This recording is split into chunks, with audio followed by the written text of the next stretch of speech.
எடப்பாடி பழனிசாமி கட்சியின் கட்டுப்பாடுகளுக்கு கட்டுப்பட்டு தர்மத்தின் வழி சென்று கொண்டிருக்கிறார் என்று முன்னாள் அமைச்சர் ராஜேந்திர பாலாஜி தெரிவித்துள்ளார். மதுரை விமான நிலையத்தில் செய்தியாளர்களை சந்தித்த அவர், கட்சிக்கு கட்டுப்பட்டு நடப்பதுதான் உண்மையான தொண்டனுக்கு அழகு என்றும், எடப்பாடி பழனிசாமி சென்று கொண்டிருக்கும் வழி சரியான வழி என்றும் தெரிவித்தார். மக்கள் திமுகவின் மாற்றாக அதிமுகவை தான் நினைக்கிறார்கள் என்று கூறிய அவர், ஸ்டாலின் வேண்டாம் என்று மக்கள் முடிவு எடுத்து விட்டதாக தெரிவித்தார்.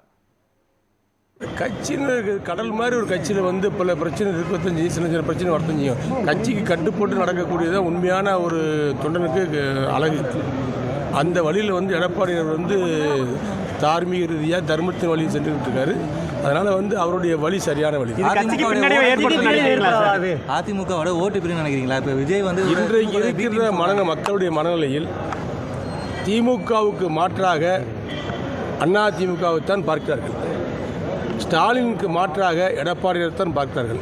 ஸ்டாலின் வேண்டாம் என்று மக்கள் முடிவெடுக்கின்ற பொழுது எடப்பாடியார் வேண்டும் என்று இரட்டைலைக்குத்தான் வாக்களிப்பார்கள். இதுதான் மக்களுடைய தீர்ப்பு. இதுதான் சட்டமன்ற தேர்தல் அமைப்பு.